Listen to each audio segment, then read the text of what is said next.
This video covers structure of the derivatives market. Now I got to be careful here because the term structure has a lot of different connotations depending on what you're talking about, the context of the issue, the context of the discussion. In this case, we're looking at derivatives trading. We're looking at quoting of prices and the parties involved in the trading of derivatives. Sometimes it's called micro market structure, because we're looking, at individual trades and the individual parties involved in those transactions, and that's really what we're looking at here in this video. Now, keep in mind, if you took an economics course, you probably hit upon a thing called market structure. And market structure would be whether or not that a particular industry was in perfect competition, whether it was a monopolistic competition, or an oligopoly. That's not what we're talking about. We're talking smaller, more fine-tuned, so to speak, which is often referred to as micro market structure. How derivatives prices are quoted and the parties involved in the transactions. Okay, so that's what we'll talk about in this video. Now we'll also talk about the S&P 500, which is a stock index. Then we'll talk about S&P 500 options and their quotes, and then we'll cover a wheat futures contract and its quotes, and it'll give you some so when you look at these quotes, you'll get a lot of information and context for how options and futures trade. The point of this video and this chapter is just to get you comfortable and give you enough context so that you understand a bit about options and futures contracts, so that you feel more comfortable when we start talking about pricing of options and futures contracts later on in the course. So this chapter gives you context, background material. So now let's move on and let's take a look at, for example, here we have it, the parties involved in options and futures transactions. Now this is labeled futures transactions only for a derivatives exchange. Now it also applies, the same model here, the same schematic applies to options trading. And what you need to see here is, look, on the left, in the upper left, there is a buyer right here. And in the upper right, there is a seller. And when buyers let's start with the buyer here. You want to buy, meaning you want to enter into a futures contract or an options contract. You're going to have margin requirements, and you're going to have to give those margin requirements, give that money to your broker, which pretty much makes sense to most people, right? Now look what the broker does with that money and what it also does in terms of the transaction. So the bottom left means the money is going to the broker's clearing firm. This is the back office to your broker. And so the money goes to your back office clearing firm. And then, as you can see across the bottom on the left, you can see that the money eventually goes to a clearing house. Now let me stop there and back up to the buyer's broker again, and then look at where there's the down arrow that goes towards the southeast. And so when you submit a trade to your broker, it goes through an exchange. Obviously, it has to get exchanged. So who are you exchanging with? Well, that's where the seller comes in on the upper right. So you look at the upper right, the seller often has to post margin also, and that margin will go to the seller's broker. And then down on the bottom right, you see that the money goes to the seller's clearing firm. That's basically back office processing of transactions, and the money ultimately goes to the clearing house. So you see the clearing house down there in the bottom is in the middle. And the clearing house basically matches up the buy and sell orders along with the posted margins. So when you enter into an options or a futures contract, you don't care who the buyer is if you're the seller, and if you're the seller, you don't care who the buyer is. In other words, you don't care who the counterparty is. You never deal with them directly. You're going to be dealing with the clearing house. So for example, you never have to worry about a derivatives contract defaulting, because ultimately you're trading with the clearing house and not the counterparty. So if one of the counterparties goes bad and defaults and goes bankrupt, you'll be dealing with the clearing house. You may not even realize that the other side of the transaction, the other party, is defaulted. And you don't have to worry about that because the clearinghouse has got margin from both sides. It's set up to reduce substantial amounts of risk in the derivatives market. So counterparties can default, and you don't have to worry about it for the most part. The clearinghouse will take care of it.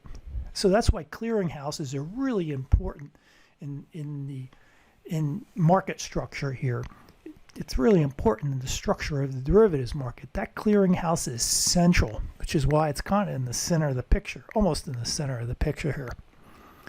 Now, what's interesting about a clearinghouse is it has a lot of backup financial capital, and it also is completely balanced. The long positions and the short positions cancel each other out. They even out. So the clearinghouse is not long, it's not short. So regardless of which way the market goes, the clearinghouse has a neutral position, which is important. So it helps mitigate substantial amounts of risk. Now, before we finish up this graph, let's look at the very, very middle of this diagram. And there's the derivatives exchange. So notice both brokers, buyer and seller, submit their trades to the exchange. And what does an exchange do? It matches up, buys and sells.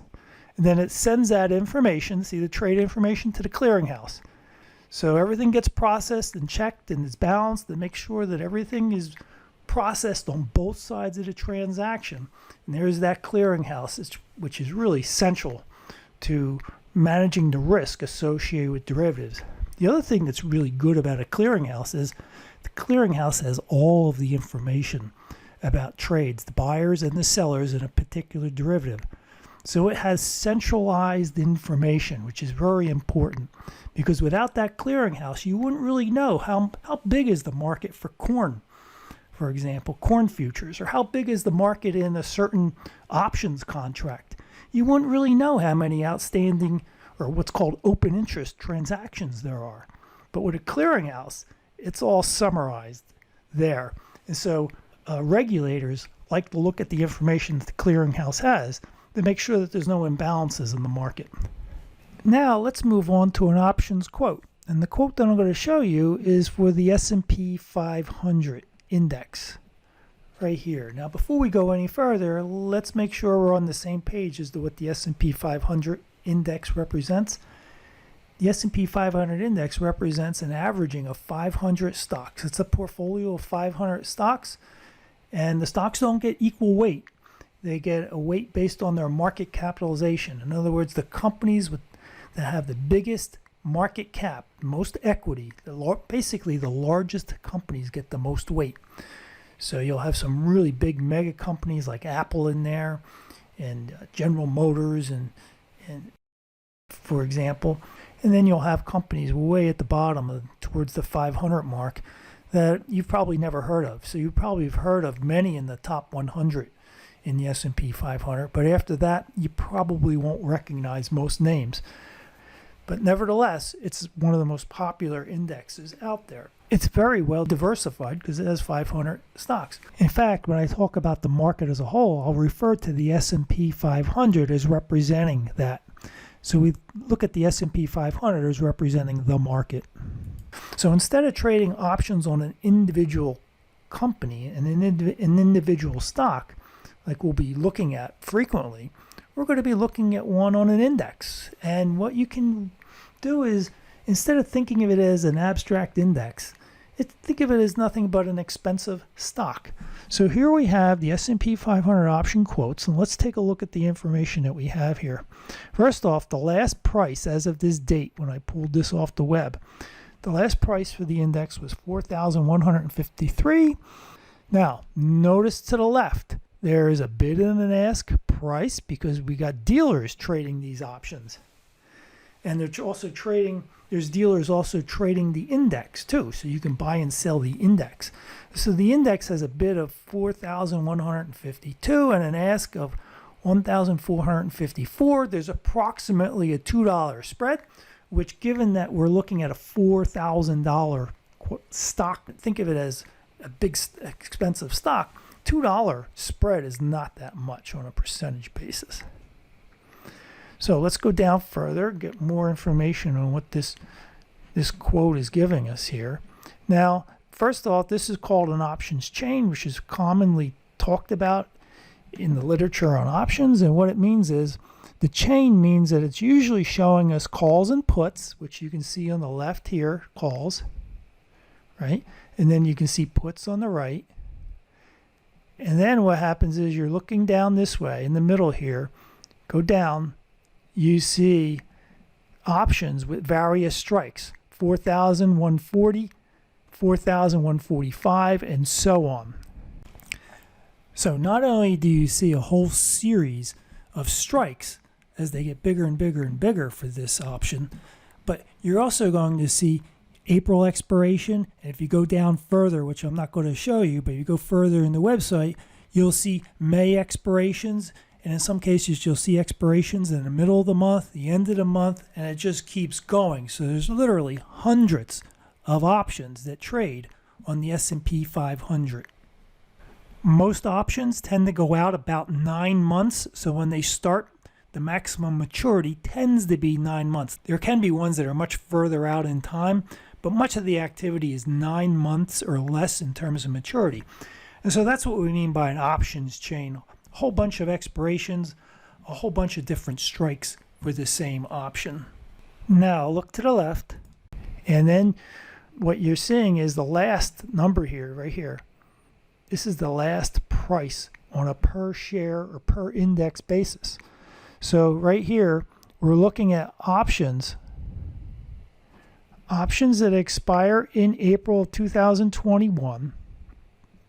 Okay, and they're going to expire at the end of the month of April.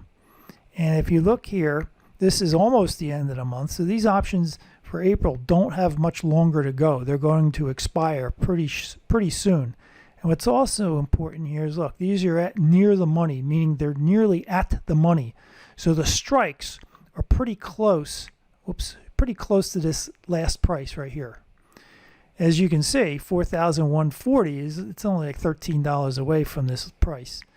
And so here you got the strikes going up, and when the strike goes up and increases in value, you can see the prices falling right here. So let's zero in on this price right here, 1540. So that's a call option. The last price was 1540 a share, and these options often trade for 500. It could be, you got to look at the contract size, by the way. The contract size changes. So if this was 100 contracts for each option, or 100 shares for each option, then you just multiply the total price for this option, multiply this 1540 by 100, and that would be your total price. But let's do everything on a per share basis. It's way easier, as I've said before.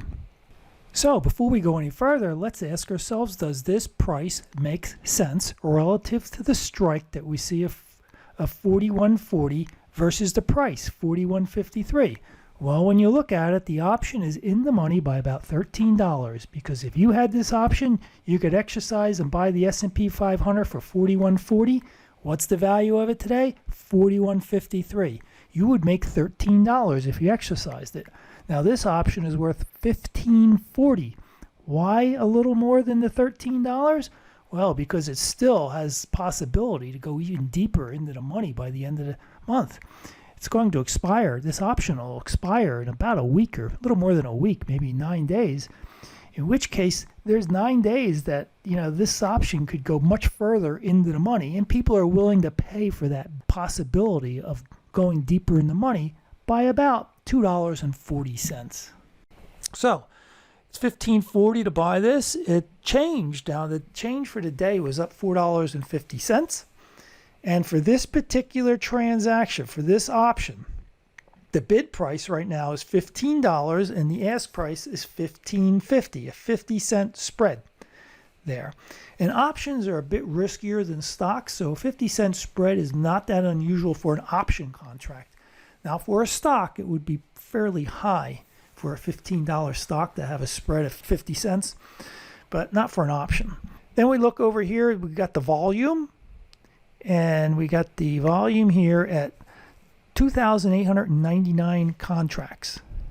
And then we have things you don't want to know about at the moment, where you have intrinsic value, IV, delta, gamma. Those are Greeks and other statistics that we're going to look at later on in the course, in a later chapter.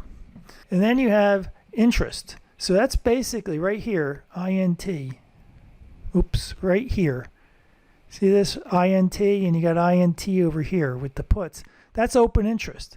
So if you look at this carefully, there's 1,279 contracts open in the market right now between buyers and sellers for these calls. So now if you go and you look at a higher strike, right, you go up $5 in strike right here. So you go up to the next call, you can see the price falls, because remember, a call option gives you the right to buy it at the strike up until expiration, which is not far away in this case. But when you raise the strike and you look at different options with higher strikes, well, they're not worth as much, because if you were to exercise the option, you'd have to pay a higher price. So that's why you're seeing on the left here, the very left, you're seeing prices decline as we go downward, because those prices are going up with the strikes. The strikes are going up. Now, if we look at the puts on the right, for the same strikes with the same expiration, which is one reason why this is called a chain, you're going to see the price for the put here was $2.45.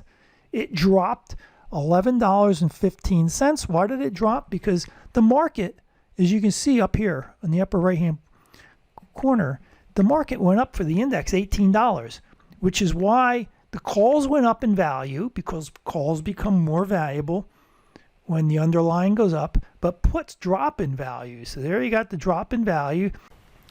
Now, before we go any further, let's make sure the price looks reasonable. So we have a put. It has a strike of 41.40. The actual price of the index is 41.53. The put is out of the money by about $13. So why is it worth $2.45? Because people are willing to pay $2.45, that the possibility that the underlying index may drop significantly and drop below the 41.40, so that the option goes in the money before the end of April, before the 9 days or so are up. That makes sense, because remember, a put gives you the right to sell shares at the strike. And so whoever holds this put will be able to sell the index at 41.40. Then they have the probability of making money on that. It would have to fall more than $2.45 below the 41.40 to start making actual profit on it, because you got to cover your cost of $2.45 before you start making money. So it's got to fall down below 41.37.55. Now let's continue with the rest of the quote. Here's the bid and the ask price.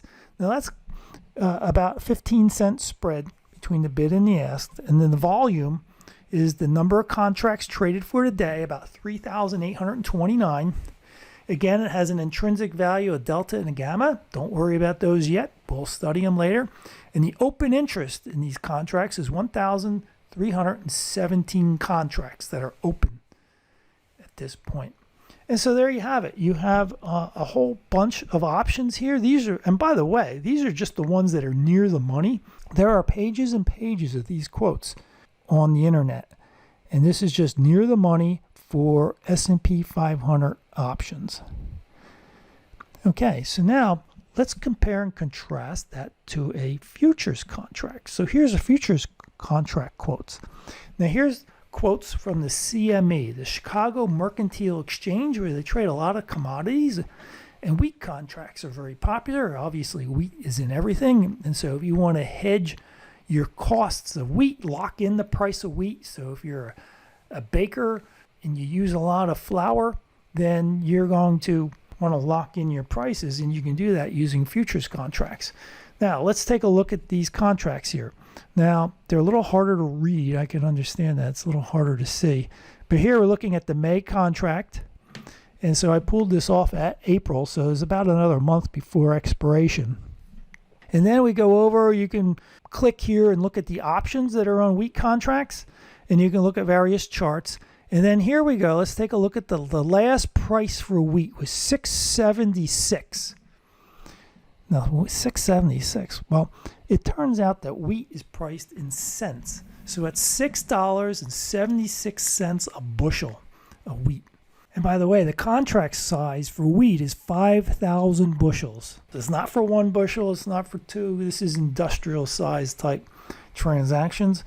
It's where a company, maybe it's, Kellogg's, or for example, that buys lots and lots of wheat, and they want to lock in their price in the future. Now, you got a change. Looks like wheat had gone up this day, and it's up about 16 cents and a little more. And then we look here, so that's the change. And then we have here the settlement price. This is the price at which it settled earlier, the day before. And it's kind of like a closing price, but a settlement price is slightly different. So in the stock market, you have a closing price. So at 4 o'clock, the stock market closes on New York Stock Exchange. The last trade, that's the closing price for the day.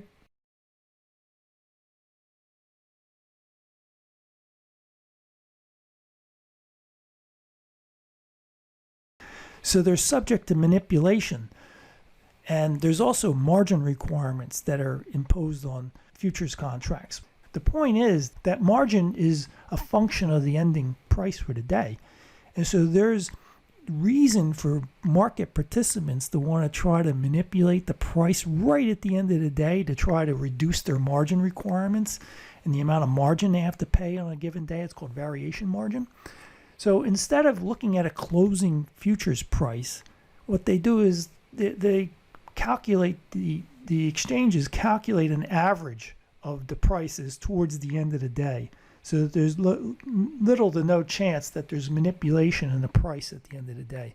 It's simply an average of a number of quotes. Okay, so that's why it's called settlement price rather than a closing price. Now we have the opening price for the day right here, and that was 662.6. So it's $6.62 and 6/10 of a cent. And then we have a high for the day was 678 and change, and low for a day 658. Looks like there's a 20-cent spread for the day for 1 bushel, and it looks like the volume was over 17,000, close to 17,500 contracts traded for the day. And the day is April 21st, 2021. And so look, you have contracts for July, September 21, all the way through, in this case, through March of 2023. Nearly 2 years out into the future. So you can transact. So let's look at this March contract of 2023 right here. You can lock in the price of wheat right here for $6.60 for delivery in March of 2023. So remember, with a futures contract, you enter into the contract. If today is in April of 2021, you'd enter into the contract. No money changes hands except for some margin requirements. And then 2 years from now, the wheat will be delivered to you, or you'll deliver the wheat depending if you're long or short. If you're long, you'll take delivery of the wheat and you'll pay $6.60 for that. And that's what you're going to pay, and you'll take delivery. So now what I want to do is look at some corn futures contracts. And my motivation for this is to talk about standardization. Futures contracts are very standardized. So for example, you have corn. And when you have corn contracts, the quality and the type of corn is well specified so that you enter into these contracts, you know exactly what you're going to get within a degree of margin. And I'll explain what I mean by that in a second. So basically, if you had futures contracts and you didn't know what type of corn you were going to get, nobody would want to trade these things. And so the market would fall apart. So standardization is key to having a highly liquid market where there's a lot of volume of contracts traded per day. Standardization is key. So let's take a look at corn futures from the CME group, Chicago Mercantile Exchange, as I have here. And so here we have corn. It's 631 and 4/10. So that's $6.31 and 4/10 plus 4/10 of a cent on top of that. So it's about 631. Let's round it. 631 a bushel. So corn is measured in bushels. The change here is 25 cents, up 4.12%. The volume for the day here was almost 152,000 contracts. So let's go down further and look closely at the specs. I have listed here contract specs. And this is just an overview of the specs. If you really want to get into the specs, there's literally chapters. They're called chapters that describe all the details behind these contracts. But this is a summary of it. This is good enough for what we want to do here and look at. So here the contract unit is 5,000 bushels, just like wheat was 5,000 bushels per contract. Here it's corn is 5,000 bushels. It's for a company like, a cereal maker, Kellogg's, for example, or Post. They'll be buying thousands of bushels of corn to lock in their price that they're going to pay, so that way they can predict at the price at which they're going to sell at in the future and predict their profits a little better. And by the way, farmers really would like to lock in their price of corn also. So when they plant corn in the spring, they have no idea what price they're going to get in the fall. If the weather is really good and there's a bumper crop, the price of corn could be really low and they could be hurting as farmers.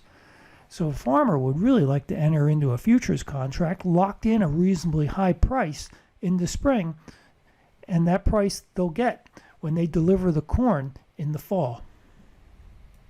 So then here we see the price quotation is cents per bushel, which is what I just was referring to. And then we have here the hours in which it trades in Chicago. Minimum tick, in other words, the minimum change in price is 1/4 of a cent, which turns out to be $12.50 when you multiply it out by 5,000 bushels. So the prices will change by $12.50 at a minimum per contract. There's various product codes. Here's the listed contracts, 9 monthly contracts. So it says March, May, September, and so on. So it just gives you details of the number of contracts and the monthly contracts. And then here's an interesting thing is settlement method, deliverable. Now here's an important point that I should make here. Deliverable means you literally, if you enter into this contract and you're short, you're going to have to deliver corn. And if you're long these contracts, you're going to take delivery of 5,000 bushels of corn. That's what it means by deliverable. Now there are some contracts that are not deliverable. And a really good example would be a futures contract on the S&P 500. And the reason for it is this. With the S&P 500, if you want to deliver the S&P 500, you'd have to deliver 500 stocks in the right proportion. Remember I told you that the S&P 500 is a capitalization weighted index, which means that the size of the company, the market value of the equity, is what drives the weights. But not only that, but those weights change every second. Every second, the market's changing. The value of the S&P and every stock in the index relative to the S&P is changing. It would be a nightmare to have to deliver 500 stocks in the right proportion to settle these contracts. It would be just insurmountable to do that. It wouldn't be too costly, and nobody would trade these contracts. So there's an alternative to delivering to settle a contract, and that is a cash basis.